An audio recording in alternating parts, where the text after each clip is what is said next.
할렐루야.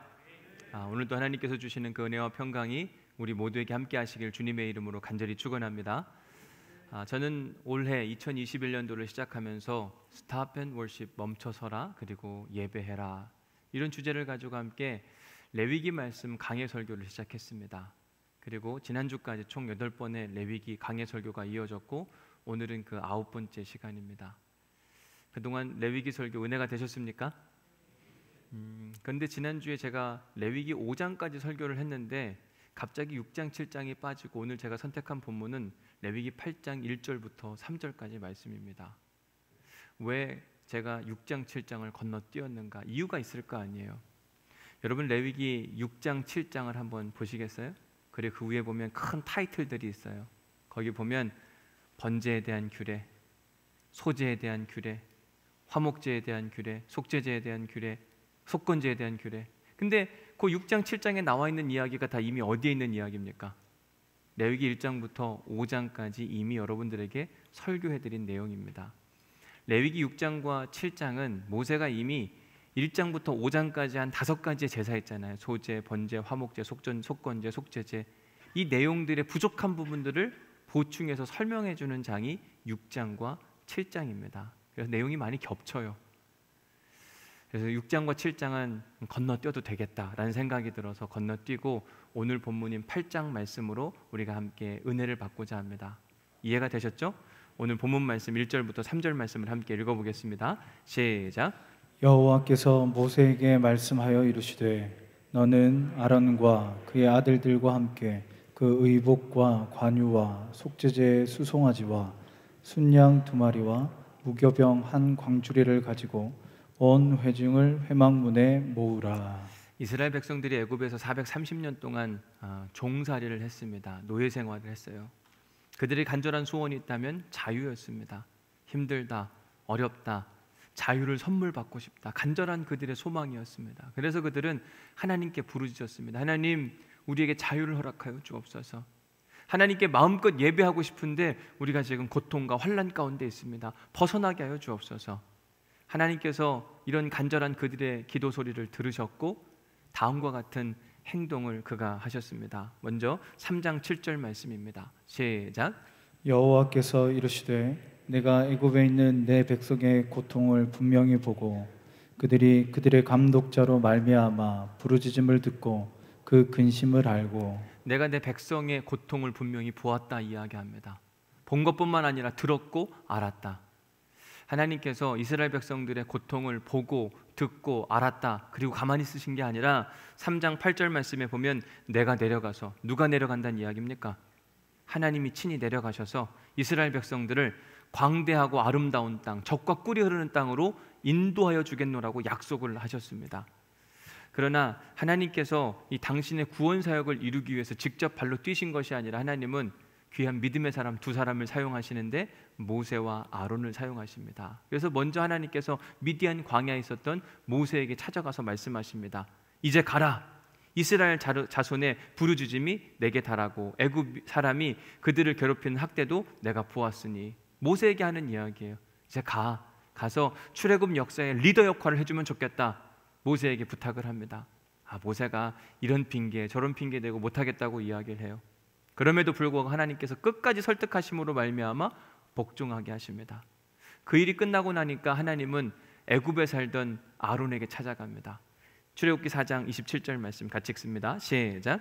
여호와께서 아론에게 이르시되 광야에 가서 모세를 맞으라 하시매 그가 가서 하나님의 산에서 모세를 만나 그에게 입맞추니. 먼저는 모세를 선택했고 그리고 설득해서 출발한 상황 가운데 아론을 설득해서 둘을 만나게 하는 겁니다. 그리고 그들에게 사명을 줬어요. 너희 둘은 애굽의 바로왕을 찾아가서 그에게 다음과 같이 이야기해라. 그들은 그 말씀을 듣고 순종해 나아갑니다. 바로에게 찾아갔어요. 왕이시여, 우리는 히브리인들의 하나님인 여호와 하나님이 보내서 온 사람들입니다. 그가 말씀하시기를 내 백성 이스라엘 백성들을 보내라고 말씀하십니다. 이 백성들은 예배하는 인생들이 되어야 하는데 애굽 땅에 살다 보니 예배할 수 없는 상황 가운데 처해 있습니다. 하나님께서 말씀하시기를 내 백성을 보내라 말씀하시니 저희들에게 하나님의 백성들을 맡겨주십시오. 그러나 우리가 잘 아는 것처럼 애굽의 바로 왕은 이런 이 모세와 아론의 부탁에 콧방귀도 뀌지 않습니다. 눈 하나 깜짝하지 않아요. 오히려 더 완고한 모습을 보이게 됩니다. 그래서 이런 부탁을 했을 때 모세의 바로 왕의 반응은 어떠했는가? 출애굽기 5장 2절 말씀에 보면 바로가 5장 2절 말씀, 바로가 이르되 여호와가 누구이기에 내가 그의 목소리를 듣고 이스라엘을 보내겠느냐? 나는 여호와를 알지 못하니. 도대체 너가 말하는 그 하나님이 누구냐? 나 모르겠는데. 철저하게 보내지 않겠다고 마음에 작정을 했습니다. 그러자 하나님께서 모세에게 권능의 힘을 줬어요. 야, 가서 내가 얼마나 대단한 사람인지 보여줘. 첫 번째 이적이 뭐냐면 자기가 들고 있던 지팡이를 던짐으로 말미암아 뱀이 되도록 했습니다. 근데 신기하게 애굽에는 그와 같은 능력을 가진 마술사가 있었어요. 똑같이 합니다. 이게 안 되겠는지 하나님께서 또 한 번 기적을 허락하시는데 이집트에는 나일강이 흐르고 있잖아요. 그 나일강을 쳤더니 그 나일강이 뭘로 변했습니까? 피로 변했어요. 근데 애굽에 있는 마술사도 능력이 굉장히 뛰어난 것 같습니다. 출애굽기 7장 22절에 보면 애굽 요술사들도 자기들의 요술로 그와 같이 행함으로 똑같이 행한 겁니다. 그러니까 바로가 보니까 애굽의 히브리인들의 하나님 별거 아니네. 충분히 우리가 이길 수 있겠다. 그런 마음 가운데 완강한 마음으로 못 보내겠다, 안 보내주겠다 이야기합니다. 그러자 하나님께서 더한 재앙을 내리시는데 개구리, 먼지, 파리 막 수없이 많은 재앙을 내리세요. 그런데도 불구하고 신기하게 바로는 그의 마음을 열지 않습니다. 더 강하게 이야기합니다. 그러나 바로가 이때에도 그의 마음을 완강하게 하여 그 백성을 보내지 아니하였더라. 하나님께서 안 되겠다 싶으셨는지 마지막 재앙 장자의 죽음을 허락하자 바로의 마음이 바뀝니다. 출애굽기 12장 31절 말씀입니다. 함께 읽어봅니다. 시작. 밤에 바로가 모세와 아론을 불러서 이르되 너희와 이스라엘 자손은 일어나 내 백성 가운데서 떠나 너희의 말대로 가서 여호와를 섬기며. 한밤중에 여러분 지금 굉장히 급한 상황인 겁니다. 이스라엘의 장자들이 막 죽어가자 아침까지 기다릴 수가 없었어요. 밤에 그들을 불러다가 얼른 나가, 빨리 나가도 돼, 괜찮아. 진작 내보내줬으면 참 좋았을 텐데 10가지의 고통을 다 지나고 난 다음에야 애굽의 바로 왕은 이스라엘 백성들에게 자유를 선물해 줬습니다. 그 결과 아론과 모세는 이스라엘 백성들 남녀노소를 다 포함하면 한 200만 명 이상 되는 거대 그룹을 이끌고 이 애굽의 대탈출을 성공하게 됩니다. 여러분, 아론과 모세가 이끌고 간 백성들이 200만 명 이상입니다. 적은 숫자입니까? 많은 숫자입니까? 엄청난 숫자입니다. 이 많은 사람들이 애굽에 430년 동안 살았어요. 그러면서 그들에게는 신앙 정체성은 분명히 있었습니다. 우리는 하나님으로부터 선택받은 백성이다. 뿐만 아니라 우리는 여호와 하나님만 섬기는 사람들이라. 이런 것들이 그들의 믿음은 분명히 살아있었지만 그들의 평상시 삶을 보면 애굽 사람들과 달라 보이지 않았습니다. 똑같은 거예요. 그래서 그런지 모르겠지만 이스라엘 백성들은 출애굽한 이후부터 그들이 여호와 하나님 말씀에 귀를 기울이기보다 오히려 자기들 목소리를 내기 시작합니다. 뭐가 어땠느니. 그 대표적인 예로 앞에가 홍해가 있고 뒤에는 애굽의 군대가 쫓아올 때 그들이 했던 이야기를 한번 들어보십시오. 출애굽기 14장 11절. 그들이 또 모세에게 이르되 애굽에 매장지가 없어서 당신이 우리를 이끌어내어 이 광야에서 죽게 하느냐? 어찌하여 당신이 우리를 애굽에서 이끌어내어 우리에게 이같이 하느냐? 위기가 찾아왔습니다. 그런데 그들은 이미 하나님을 경험한 사람들이에요. 애굽에서 수없이 많은 재앙을 통하여서 바로가 하나님 앞에 굴복한 사건을 그들이 봤습니다. 그러면 지금의 상황 앞에서 그들이 해야 할 일은 하나님 앞에 기도해야죠. 하나님, 상황이 참 어렵습니다. 도와주옵소서. 힘을 허락하여 주옵소서. 그런데 그들이 선택한 건 뭐냐면 원망이었습니다. 불평이었어요. 거기서 끝나지 않습니다. 그들이 홍해를 건너고 나서 수르 광야로 들어갔을 때 그들에게 며칠을 지났는데도 먹을 물이 없었습니다. 그때 그들이 했던 일이 뭐냐? 출애굽기 15장 24절. 백성이 모세에게 원망하여 이르되. 이때도 반석에서 물을 내게 하실 하나님을 못 믿냐고요. 광야에 마실 물이 없을 때 그들이 해야 할 일은 엎드려 하나님 앞에 기도하고 이집트의 그 많은 그 억압 가운데에도 10가지의 재앙을 통하여 우리에게 은혜를 허락하신 하나님, 홍해를 건너게 하신 하나님, 우리에게 물을 허락하여 주옵소서. 간절히 기도해야 되는데 다시 한번 원망의 목소리를 높였습니다. 출애굽기 16장에 가서는 그들이 광야에서 먹고 싶은 더 많은 고기들, 이런 것들을 막 소망하는 마음 가운데 또 불평하는 이야기가 나옵니다. 이스라엘 자손 온 회중이 그 광야에서 모세와 아론을 또 원망합니다. 이스라엘 자손이 그들에게 이르되 우리가 애굽 땅에서 고기 가마 곁에 앉아 있었던 때와 떡을 배불리 먹던 때, 여러분, 이들이 애굽에 살면서 종노릇하고 살았는데 애굽 땅에서 고기 가마 곁에서 막 있었대요. 떡을 배불리 먹었답니다. 이게 진실일까요? 거짓일까요? 부풀려진 이야기예요. 고기도 먹었겠죠. 떡도 먹었겠죠. 그러나 그들이 배불리 먹지는 못했을 텐데 하나님 앞에 원망하고 불평하면서 왜 우리에게 여기서 떡과 고기도 안 주느냐, 불평하고 원망하는 모습을 보게 됩니다. 옛 속담에 물에 빠진 사람 건져줬더니 뭐 내놓으라고 한다고요? 보따리 내놓으라고 한다는 그런 심정으로 애굽에서 430년 종살이하던 이스라엘 백성들에게 우여곡절 끝에 구원을 선물해 줬습니다. 그러면 그들에게 감사와 은혜와 기쁨이 차고 넘쳐야 되는데 불평과 원망과 남탓과 모함과 없는 말을 막 부풀리는 그런 것들. 왜 그런 인생을 그들이 살 수밖에 없었냐면 그들이 히브리인으로서 유대인의 정체성, 하나님을 믿는 믿음은 갖고 있었으나 애굽 문화에 그동안 너무 많은 영향을 받은 겁니다. 애굽 문화는 뭐냐면 불평하고 원망하고 남탓하고 경쟁하고 이기심과 이런 문화에 아주 익숙해져 있는 겁니다. 그러나 하나님 나라 문화는 기쁨과 감사와 은혜와 만족, 모든 것이 다 하나님의 은혜라고 고백해야 되는데 이스라엘 백성들이 애굽에 430년 살다 보니까 그런 문화를 다 잊어버렸어요. 하나님을 섬기는 문화, 하나님 나라 문화가 완전히 사라진 겁니다. 하나님 보시기에 야, 이대로는 안 되겠다. 이 백성들이 그냥 가나안 땅에 들어가는 게 중요한 게 아니라 이들에게 새로운 문화와 법과 질서를 선물해 줘야 되겠다. 그래서 이스라엘 백성들이 한 걸음 한 걸음 걸어가고 있는데 하나님께서 갑자기 멈추게 하십니다. 더 이상 가지마, 스탑, 가만히 있어. 출애굽기 19장 1절 말씀입니다. 같이 읽어봅니다. 1절 2절 말씀 시작.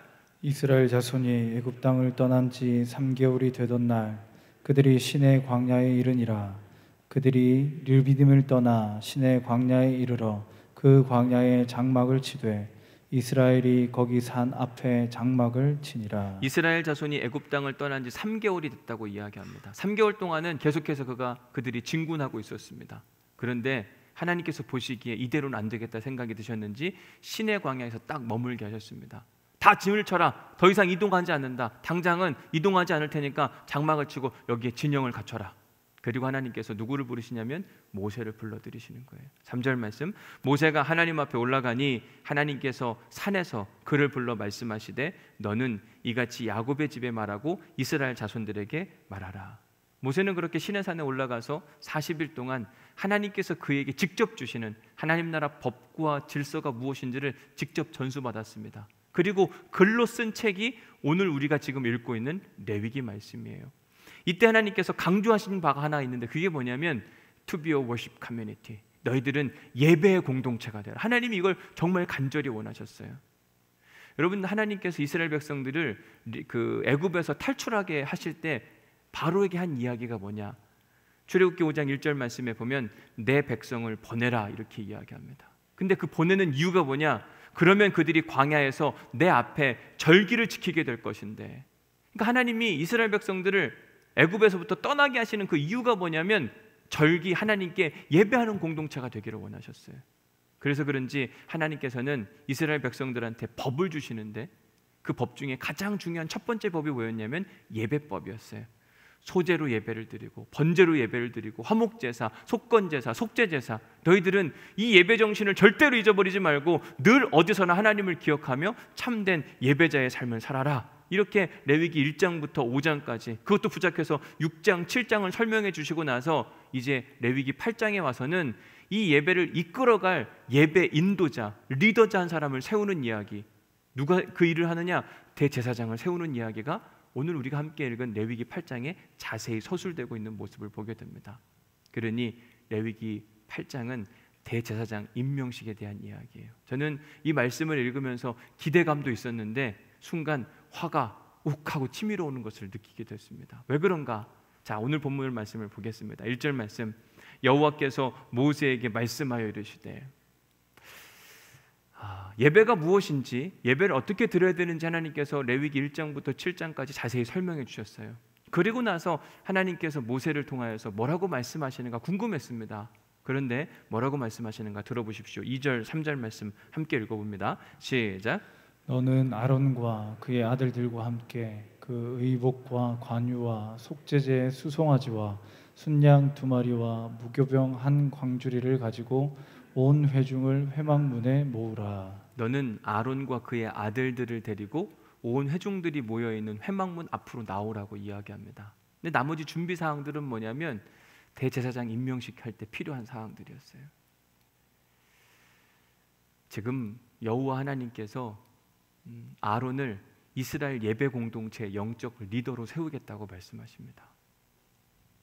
저는 이게 마음이 좀 불편했습니다. 왜 불편했냐? 아론이 여러분 어떤 사람인지 아세요? 아론 같은 사람이 대제사장이 될 수 있다고? 이것 때문에 좀 불편했어요.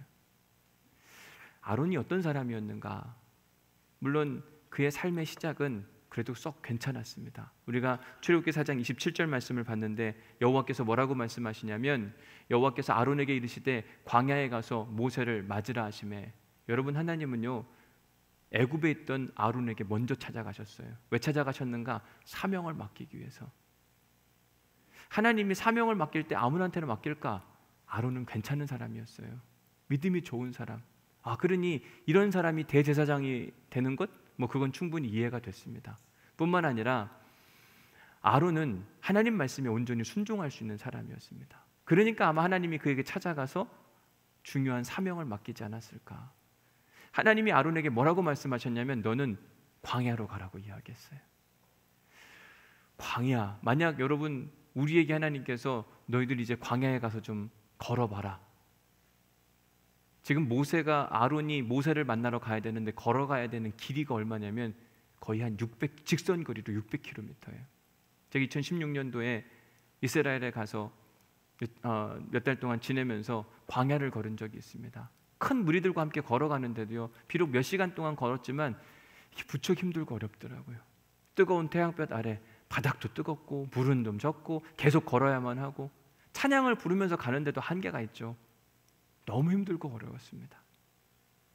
저는 오늘 본문에서 아론에게 하나님께서 너는 광야를 걸어서 모세에게 가라, 이 표현을 했을 때 아론이 얼마나 힘들고 어려웠을까. 광야가 어떤 곳인지 알면 가라고 했을 때 아무도 못 갈 거예요. 그것도 짧게 가는 게 아니라 직선 거리로 600km 정도를 걸어가라? 이건 너무 힘들고 어려운 요구였지만 하나님의 사람 아론은 그 명령에 온전히 순종했습니다. 그런 거 보면 그래, 아론이 대제사장이 될 자격이 있는 것 같다라고 생각할 수 있어요. 뿐만 아니라 모세와 아론이 바로왕 앞에 나아갔을 때 그들의 심리적 상태는 굉장한 두려움이었습니다. 왜? 바로는요 무자비한 사람이었거든요. 그에게는 거대 권력이 있었는데 자비가 없으니까 자칫 잘못했다가는 죽을 수도 있는 위기. 고집은 또 왜 그렇게 세요? 안 보내주겠다, 못 보내주겠다, 10가지 재앙이 찾아오는데도 불구하고 그는 끝까지 견디는 완고한 사람이었습니다. 여러분, 이런 사람하고 말을 섞거나 영적 대결을 한다, 굉장히 피곤하거든요. 뿐만 아니라 지금 이스라엘 백성들을 구원하려고 하는데 이스라엘 백성들이 모세와 아론을 지지했냐? 그것도 아닙니다. 맨 처음엔 지지하는 것처럼 보였으나 그 일로 인해 그들에게 어려움과 아픔이 찾아오자 그들은 어떤 반응을 보였는가? 출애굽기 5장 20절 21절 말씀입니다. 같이 읽어볼게요. 시작.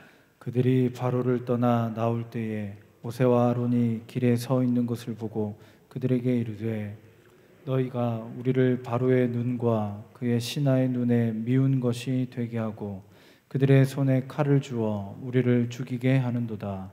여호와는 너희를 살피시고 판단하시기를 원하노라. 이스라엘 백성들이 조금 힘들어졌다고 하나님이 너희들을 징계해 줬으면 좋겠다. 너희들 때문에 우리가 지금 힘든 거 아니냐.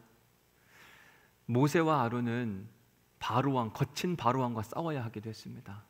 그뿐만 아니라 자기들이 지금 구원하려고 하는 그 동족들에게도 찬밥 신세, 인정받지 못하고 있어요. 너희들이 좀 없었으면 좋겠다. 이런 어려움에도 불구하고 그들은 자기들이 받은 사명, 너희들은 이 애굽에 사는 이스라엘 백성들을 탈출시켜야 된다. 모세와 아론은 흔들림 없이 하나님의 도우심을 받아서 430년 동안 종살이하던 그들을 탈출시켜줬어요. 얼마나 좋아요.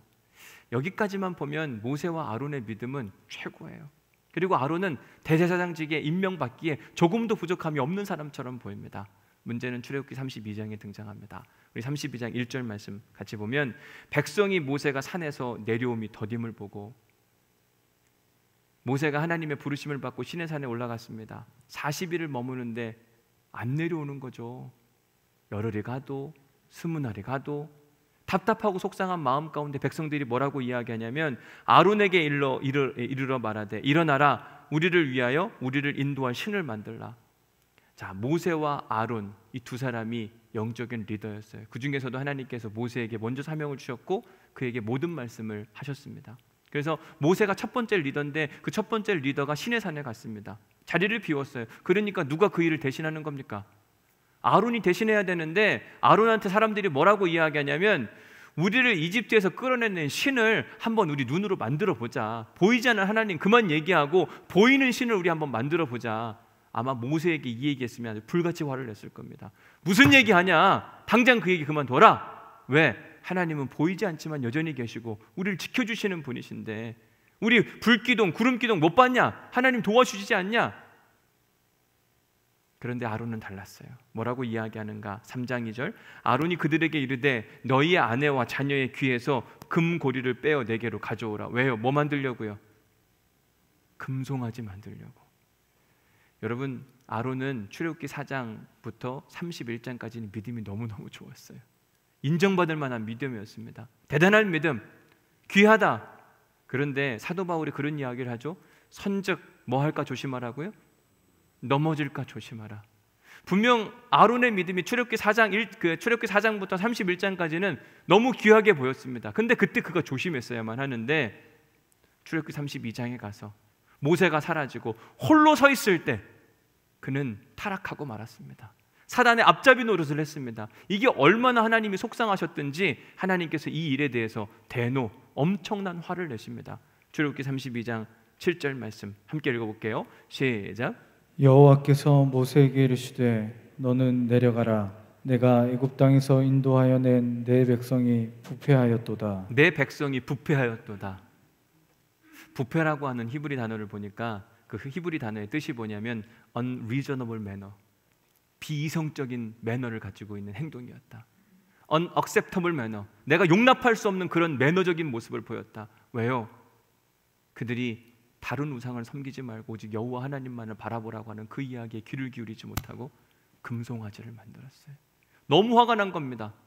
그래서 하나님께서 한마디를 더 하십니다. 32장 9절 말씀 여호와께서 또 모세에게 이르시되 내가 이 백성을 보니 목이 뻣뻣한 백성이로다. 교만한 백성이로다. 나를 무시하는 백성이로다. 너무 화가 난 겁니다. 하나님만 화가 난 게 아니더라고요. 모세도 화가 났습니다. 32장 19절 진에 가까이 이르러 그 송아지와 그 춤추는 것들을 보고 크게 놓아요. 누가 화가 난 겁니까? 모세가 화가 났어요. 산에서 한참 하나님과 친밀한 교제 가운데 하나님 나라 법과 질서에 대해서 배웠는데 하나님 갑자기 뭐라고 이야기하냐면 야, 너 그만해. 내려가. 왜요? 지금 밑에서는 사람들이 부패하고 타락한 모습 가운데 있는데 이거 받으면 뭐하냐? 내려가서 저들을 좀 혼내줘야 되겠다. 모세가 에이 설마요. 하나님 저들이 홍해 지나는 경험을 했습니다. 하나님 저들이 만나와 외출하기 경험하지 않았습니까? 하나님 저들이 반석에서 물 터지는 거 보지 않았습니까? 그런데 어떻게 하나님께 범죄를 저지를 수가 있습니까? 아니야, 내려가서 봐봐. 모세는 근심과 걱정 가운데 하나님이 그에게 주신 돌판을 들고 내려오는 장면입니다. 그런데 저 멀리서 산 중턱까지 내려왔을 때 백성들이 송아지를 만들고 잔치를 벌이는 걸 봤어요. 너무 화가 나니까 크게 놓아요. 그 판들을 산 아래로 던져 깨뜨리니라. 저 판이 뭡니까? 하나님이 그에게 만들어주신 돌판이에요. 하나님이 그에게 선물해준 돌판. 여러분 하나님의 선물을 막 던질 수 있습니까? 없습니까? 너무 화가 난 거예요. 하나님이 그에게 직접 만들어준 그 돌판을 그냥 던져서 깨뜨려 버렸어요. 거기서 끝나지 않았습니다. 이들을 징계하는데 레위기 32장 28절 말씀 함께 읽어볼게요. 시작. 자손이 모세의 말대로 행하매 이날에 백성 중에 3,000명 가량이 죽임을 당하니라. 3,000명이 죽었답니다. 누구 때문에 죽은 겁니까? 백성들이 잘못한 건 맞지만 그 일을 허락해 준 게 누구예요? 아론이에요. 아론의 실수였습니다. 한 사람이 리더의 실수로 지금 몇 명이 죽었다고요? 3,000명. 모세가 묻습니다. 형님, 도대체 이게 무슨 일입니까? 왜 이런 일을 자행하셨습니까? 그때 아론이 하는 이야기를 들어보십시오. 그들이 내게 말하기를 우리를 위하여 우리를 인도할 신을 만들라. 이 말인즉슨 나는 안 만들려고 했는지 말이지, 그들이, 이 백성들이 나한테 찾아와가지고 우리를 구원으로 인도할 신을 만들자고 이야기해서 내가 어쩔 수 없이 한 거야. 여러분, 이게 아론이에요. 이런 사람을 지금 이스라엘 공동체의 영적인 리더, 예배 공동체의 그 대제사장의 임무를 맡긴다고 이야기합니다. 이게 말이 되냐고요. 전 이 말씀을 읽으니까 막 너무 화가 나고, 이런 사람은 안 되는데 왜 이런 사람을 하나님은 세우시려고 하는 걸까? 쉽게 예를 들어서 우리 교회 담임 목사 청빙을 하는데 어떤 목사님이 지원을 했습니다. 그런데 그 목사님의 목회 이력을 보니까 과거에 어떤 교회나 어떤 공동체에서 뭔가 리더십을 잘못 발휘해서 3,000명이 죽었어요. 3,000명은 그만두고 30명이 죽었다고 칩시다. 여러분, 그런 분을 담임 목사로 여러분 모실 수 있겠습니까? 물론 그분의 능력이 뛰어나요. 탁월한 목회적 능력을 가지고 있어서 지금 우리가 예배하는 예배 공동체보다 2배, 3배 부흥 성장시킬 수 있을 만한 특별한 역량은 있습니다. 그렇단다 할지라도 과연 자신의 실수로 30명의 성도를 죽여가게 한 그 리더를 담임 목사로 청빙을 할 수 있을까? 사람들이 그에게 묻습니다. 목사님, 과거에 왜 이런 일이 일어난 겁니까? 아이, 그건 내가 하려고 한 게 아니라 성도들이 자꾸 하자 그래서. 자기의 책임을 성도들에게 돌리는 그런 목사, 저는 용납 못할 것 같더라고요. 그게 더 화가 나는 거예요. 하나님, 도대체 이런 아론을 어떻게 대제사장직에 임명하게 할 수 있는 겁니까? 오늘 본문의 상황이 딱 그런 겁니다. 다시 한번 읽어볼게요. 여호와께서 모세에게 말씀하여 이르시되, 지금 모세가 세운 게 아니라 하나님이 세우시는 거예요. 뭐라고 이야기하는가? 너는 아론과 그의 아들들과 함께 대제사장에 필요한 모든 것들을 다 준비하고 온 회중들 앞에 그를 세우라고 이야기합니다. 이 말씀을 읽는데 왜 이렇게 불편해요? 아니, 하나님, 이런 아론을 어떻게 세울 수가 있습니까? 아론 때문에 3,000명의 성도들이 죽지 않았습니까? 아론은 자기 책임을 누군가한테 전가하려고 하는 사람인데 이 사람이 대제사장의 직을 맡는 것이 맞습니까? 너무 속상해서 이런 기도들이 계속 나오고 있었습니다. 근데 하나님이 민수기 12장을 생각나게 하시더라고요. 민수기 12장의 말씀에 보면 모세가 구수여자를 취하였더니 그 구수여자를 취하였으므로 미리암과 아론이 누구를 비방해요? 모세를 비방했어요. 그것만 한 게 아닙니다. 그들이 이르되 여호와께서 모세와만 말씀하셨느냐, 우리와도 말씀하시지 아니하셨느냐. 이게 누가 한 이야기냐면 미리암과 아론이 한 이야기예요. 이 말씀 읽으니까 더 화가 나는 거예요. 왜? 아니, 하나님이 용서해 주시고 은혜를 베풀어 주셔서 대제사장직을 맡겨주셨으면 이제 모세의 리더십 안에 딱 들어가야 되는데 아론이 한 이야기가 뭐냐면, 왜 하나님이 모세에게만 이야기하냐, 우리에게는 말씀 안 하시냐, 나도 리더가 되고 싶다, 반란을 일으킨 겁니다. 하나님은 아론이 이렇게 반란 일으킬 걸 모르고 아론을 대제사장직에 세우셨는가? 다 아셨을 거거든요. 하나님 아시는데도 왜 아론 같은 인간을 대제사장직에 맡기신 겁니까? 저는 이해할 수가 없습니다. 아론은 아니지 않습니까? 좀 설득시켜 주십시오. 설교 준비하는 내내 답답함으로 하나님 앞에 기도했어요. 근데 그렇게 한참 동안 답답함으로 하나님 앞에 기도하고 말씀을 읽고 그러는 중에 찬양 하나가 생각이 났어요. 오늘 우리가 함께 부를 찬양인데, 오직 주의 은혜로 지금 여기 서 있네, 한없는 경배 한없는 찬양 내 영혼 예배 드리네. 오직 주의 은혜로. 이 찬양 부르다가 깨달아졌어요. 뭐가 깨달아졌냐면, 아론이 하나님으로부터 대제사장직을 임명받은 것은 그의 실력과 화려함과 어떤 능력이 아니라 전적인 하나님의 은혜였습니다. 하나님 물으시기를 뭐라고 말씀하시냐면, 야, 박 목사, 너는 뭐 자격 있냐? 뭔 자격으로 목사하냐? 뭐가 그렇게 특별해? 너는 아론보다 나은 게 뭐냐? 할 말이 없더라고요. 그렇지, 나도 은혜로 목회하는 건데. 그리고 나서 책 한 권을 읽는데, 여러분 김동호 목사님이란 분 아시죠? 들어보셨죠? 그분이 암이 걸리셨거든요. 그리고 나서 쓴 책이 있는데, 패스오버, 목사가 아픈 목사가 아픈 성도에게 이 책을 쓰셨는데, 그 책에 이런 대목을 제가 만나게 됐습니다. 뭐라고 이야기하냐면, 암에 걸리면 제일 먼저 드는 생각, 왜 나지? 왜 하필 나지? 이런 생각에 빠지면 하나님이 원망스럽고, 더 나가면 하나님이 안 계신 것 같고, 계신다 해도 믿고 싶지 않은 그런 마음으로 발전하게 됩니다. 저도 그런 생각이 들었습니다. 제일 먼저 들었습니다. 왜? 자기가 암이 걸려보니까 그래도 유명한 목사예요. 그리고 건강한 목회를 하겠다고 애를 썼는데 왜 나 같은 목사에게 이런 암이 찾아오는가? 그런데 뜻밖의 쉽게 풀렸습니다. 왜 나지? 하고 물었는데 내가 스스로 나에게 대답을 했습니다. 넌 왜 안 되는데? 넌 뭐가 그렇게 특별한데? 암에 걸린 사람은 너보다 못해서 암이 걸린 거냐? 암이 걸린 사람은 너보다 못해서 암이 걸린 거냐? 이 말이 주는 의미가 아주 크더라고요.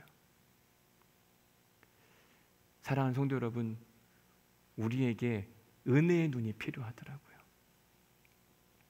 사람을 바라볼 때, 어떤 사건을 바라볼 때 은혜 눈으로 자꾸 바라봐야 되는데, 옳고 그름, 다른 사람 이야기가 아니라 제 이야기였어요. 저는 아론의 이 대제사장 임명식을 보고 너무 화가 났다니까요. 하나님이 이렇게 어떻게 이 아론 같은 인간을 대제사장으로 임명하시는 겁니까? 그때 하나님이 저한테 묻는 물음이 뭐였냐면, 너는 무슨 자격으로 목사하는 거야? 너는 무슨 자격으로 오늘 이 예배 자리에서 설교하는 건데 그 하나님의 은혜 아니야? 할 말이 없었어요. 사랑하는 성도 여러분, 우리 안에 은혜의 눈이 회복되기를 간절히 소망합니다. 우리는 옳고 그름을 너무 많이 알아요. 이건 옳고 이건 틀리고, 저 사람은 틀렸고 저 사람은 맞았고. 그래서 그런지 모르지만 우리 안에 울분과 화가 참 많습니다. 저도 말씀을 읽다가 화가 났다 그랬잖아요. 우리도 울분과 화가 참 많은 것 같아요. 옳고 그름이 너무 명확하니까. 하나님은 우리에게 뭐라고 이야기하시냐면, 나는 옳고 그른 것도 중요한데 사랑이 더 중요하다. 제가 오늘 아침에 설교 준비를 마치고 책을 읽는데 5가지 사랑의 언어라고 하는 책이 있어요. 게리 제프먼이라고 하는 사람인데, 이 사람이 쓴 책의 일부가 저를 깨닫게 했습니다. 뭐라고 이야기하냐면, 내가 잘못을 심판하여 잘못에 대한 대가를 가르치게 한다면 나 자신은 재판관이 되며 배우자는 죄인이 된다. 부부간의 친밀함은 불가능해진다. 그러나 용서를 선택하면 부부 사이의 친밀함이 다시 회복될 수 있다. 용서가 사랑의 방법이다. 하나님은 심판의 하나님이시기도 하지만 심판의 하나님이시기 이전에 하나님은 구원과 생명의 하나님이십니다. 그런데 그 구원과 생명은 옳고 그름을 따져서 너는 이게 틀렸어, 너는 이게 맞았어, 이 이야기를 해서 사람이 구원받지는 못하더라고요. 하나님의 구원은 어떻게 이루어지냐면 용서와 자비와 은혜로 이루어지는 거였습니다. 하나님은 아론이 타락할 거 알고 있었어요. 변질될 거 알고 있었습니다. 그럼에도 불구하고 한 번의 기회를 더 주셨어요. 그러나 그 하나님께서 아론에게만 기회를 주시는 것이 아니라 우리에게도 기회를 주신 거예요. 여러분, 우리가 이미 죽어 마땅한 사람이고 어쩌면 하나님이 이미 불러가셨으면 한참 전에 불러가셨어야만 하는데 우리에게 오늘 또 하루를 선물해 주셨습니다. 누구처럼요? 아론처럼. 너무 누군가를 향하여 삿대질하지 않기를 간절히 소망합니다. 때로는 그게 남편일 수도 있고, 때로는 그게 아내일 수도 있고, 때로는 그게 자녀일 수도 있고, 때로는 그게 부모일 수도 있고, 때로는 그게 저일 수도 있고. 그런데 여러분, 너무 옳고 그름을 따져서 손가락질하기보다 그런 일이 있으면 먼저 엎드려야만 하거든요. 이유를 잘 모르겠으면 하나님 잘 이유는 모르겠는데 하나님의 주권에 순종하고 복종하겠습니다. 저는 오늘 설교 준비하면서 그렇게 못했어요. 하나님한테 따진 겁니다. 하나님, 왜 아론을 세우신 겁니까? 아론이 이런 인생을 산 거 하나님도 아시는데 왜 세우신 겁니까? 제 안에 분노와 화가 있음을 깨닫게 됐어요. 그러나 그때 하나님께서 제게 물으신 건 뭐냐면, 너는 무슨 자격으로 목사하는 거냐? 여러분들에게도 묻습니다. 여러분들은 무슨 자격으로 이 자리에 나와 계십니까? 하나님의 은혜예요. 잊어버리시면 안 됩니다. 은혜 받은 사람이면 은혜를 흘려보내야만 합니다. 오직 주의 은혜로 지금 여기 서 있네. 한없는 경배, 한없는 찬양, 내 영혼 예배 드리네. 이렇게 예배하는 사람들 마음 가운데 분노와 화가 사라질 겁니다. 여러분, 우리는요, 한국을 뭐라고 지금 세상 사람들이 이야기하냐면 분노의 왕국이라고 이야기해요. 자동차 운전할 때 보세요. 왜 이렇게 빵빵거려요? 근데 그 빵빵거리는 사람이 누구예요? 우리 자신이잖아요. 남들만 빵빵거리는 것 같은데 우리도 그렇게 하는데도 불구하고 내 건 잘 안 보여요. 남만 보입니다. 왜? 우리에게 옳고 그름의 정의 문제만 가득 차 있기 때문에. 우리에게 은혜와 자비의 눈이 더 필요한 겁니다. 여러분, 분노하다가 암 걸려요. 큰일 납니다. 해소하셔야 돼요. 해소하는 방법은 다른 게 아니라 주의 은혜로 채워져야만 합니다. 오늘 이 찬양과 함께 우리의 마음을 해소하시기를 주님의 이름으로 간절히 축원합니다. 우리의 마음을 걷어내셔야만 돼요. 우리의 불편한 마음들이 오직 하나님의 은혜로만 가득 채워지는 은혜와 역사가 있기를 주님의 이름으로 간절히 축원합니다. 지난주 한번 돌이켜 보십시오. 내가 어떻게 살았는가? 혹시 내 안에 불평과 원망과 다툼과, 분명 세상으로부터 나와서 하나님 나라 문화 가운데 산다고 이야기하지만 여전히 애굽의 문화, 경쟁, 이기심, 다툼, 모함, 이것 가운데 살면서 막 내 안에 분노가 살아있지는 않는가? 어떻게 하나님이 그럴 수 있느냐? 하나님께 막 삿대질하지 않았는가? 아니요, 그러면 안 됩니다. 하나님이 우리에게 은혜를 베풀어 주셨어요. 우리에게도 은혜와 너그러움이 필요합니다.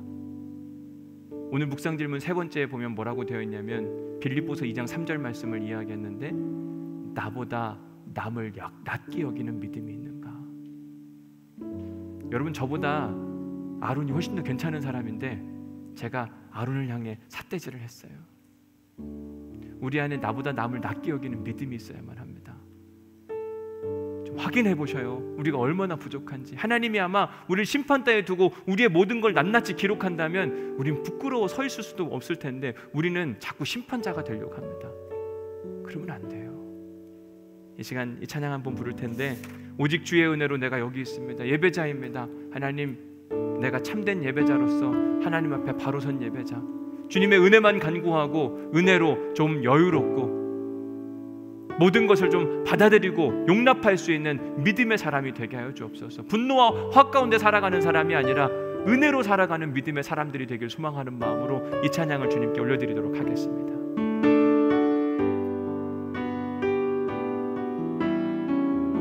오직 주의 은혜로, 오직 주의 은혜로 지금 여기 서 있네. 한없는 경배, 한없는 찬양, 내 영혼 예배. 다시 한번 찬양합시다. 오직 주의 은혜로 지금 여기에 서 있습니다. 오직 주의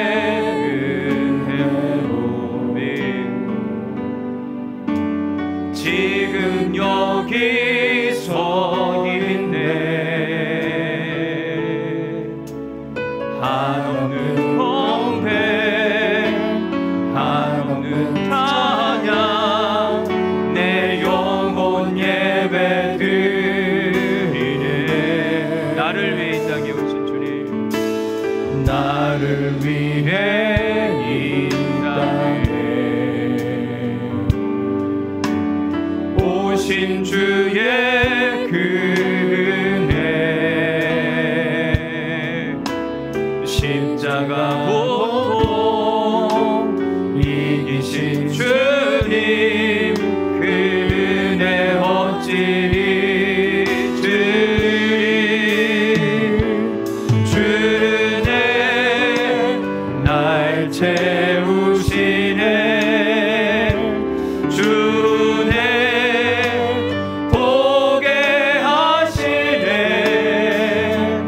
살아가는 동안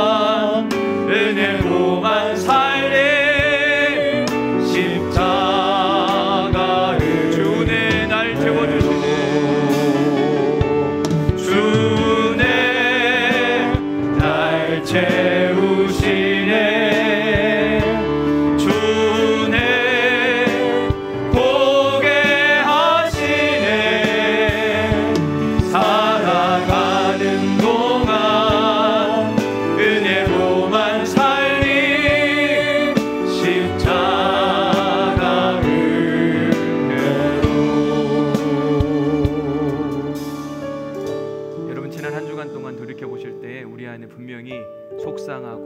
화가 나고 답답하고 억울한 분들이 계실 겁니다. 그대로 가시면 안 됩니다. 오늘 우리 안에 있는 모든 응어리들을 주의 말씀과 주의 찬양과 주의 은혜로 해소하고 가시길 주님의 이름으로 간절히 축복합니다. 우리 다 함께 자리에서 일어나셔서 우리 안에 있는 그 가슴, 답답하고 속상하고 억울하고 이해할 수 없는 그 모든 것들 하나님 은혜로 바꾸어 주옵소서. 은혜로 이해하게 하여 주옵소서. 우리가 찬양하는 중에 보혈이 흘러감으로 말미암아 모든 문제가 그리스도 안에서 해결되는 그 모든 것을 경험하길 소망하는 마음으로 주 은혜 날 채우시네, 주 은혜 날 덮으시네, 온전히 주님의 이름을 찬양하면서 우리 함께 은혜로 가득 채워지는 시간 경험할 수 있도록 합시다. 주 은혜, 주 은혜 날 채우시네.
분노가 떠나가게 하여 주옵시고 주님의 은혜만 남게 하여 주옵시고. 아멘. 은혜입니다. 은혜로만 살아가는 동안 은혜로만 살리 십자가 은혜로. 하나님, 우리가 가슴에 손을 얹고 주님 앞에 간절히 찬양하며 나아갔습니다. 우리 안에 가지고 있는 잘못된 응어리들 다 풀어지게 하여 주옵소서. 암으로 바뀌지 않게 하여 주옵시고 은혜로 바뀔 수 있도록 인도하여 주옵소서. 속상하고 답답해서 억누르고 있었던 것들이 있습니다. 왜냐고 하나님께 따지고 싶은 적도 있습니다. 하나님, 우리가 은혜 받은 자입니다. 용서받은 자입니다. 잊어버리지 않게 하여 주옵시고 눈물로 하나님 앞에 나아갈 수 있도록 인도하여 주옵시고 이번 한 주간 살아가면서 은혜의 눈으로 사람들을 대하게 하여 주옵시고 은혜의 눈으로 사람들의 문제가 해결되어지는 것을 바라볼 수 있도록 인도하여 주옵소서. 이제는 우리 주 예수 그리스도의 은혜와 아버지 하나님의 극진하신 사랑과 성령님의 감동, 감화, 역사, 교통, 위로하심이 이제 가슴에 손을 대고 자신 안에 가지고 있는 모든 응어리들이 그리스도 안에서 해결되어지고 오직 은혜의 눈으로만 사람을 바라보고 세상을 바라보고 하나님을 바라보기를 소망하는 우리 온누리교회 모든 성도들 가운데 이제로부터 영원히 함께 하시기를 간절히 축원하옵나이다. 아멘.